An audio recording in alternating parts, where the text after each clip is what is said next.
the latest COVID numbers as good news because just over 12,400 cases, the lowest in nearly 8 months. Deaths are also down below 400. The vaccinations are down as well at over 53 lakhs, but still high, and we of course crossed that 100 crore mark. Tests are up and the daily positivity rate has dropped as well, with cases coming down.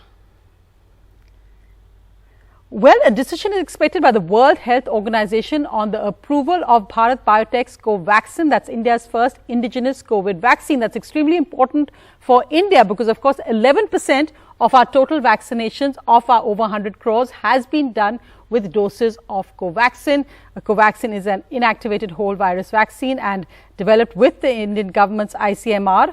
Of course, Indian doctors have said this is completely safe and effective. We're now waiting for WHO approval, so important for travel clearances for Indians abroad. And that decision expected as America has allowed travellers from across the world, including India, from 8th of November if they're fully vaccinated or have tested negative 24 hours before the date of travel. This, of course, is a huge relief for parents who have children studying in the United States from India and tourists as well.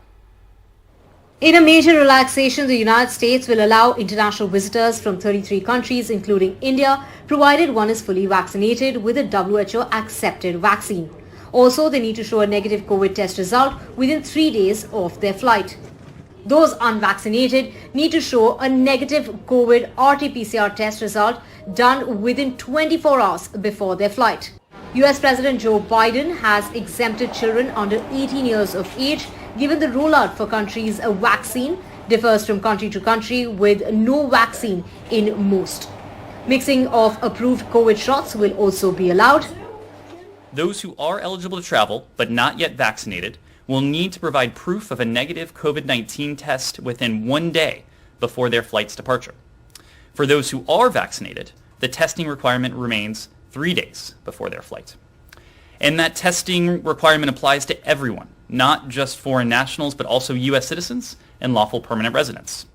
All travelers above 2 years of age will have to go through the same testing policy as their parent or travel companion. Those who may have recently recovered from COVID-19 will need to travel with documentation of recovery no more than 90 days before the flight's departure. The ones considered fully vaccinated will have to have had their last shot at least 14 days prior to the travel date, even if it's a mix and match of approved doses. A violation could lead to a fine of nearly $35,000 per violation. This is Divya Wadhwa for NDTV.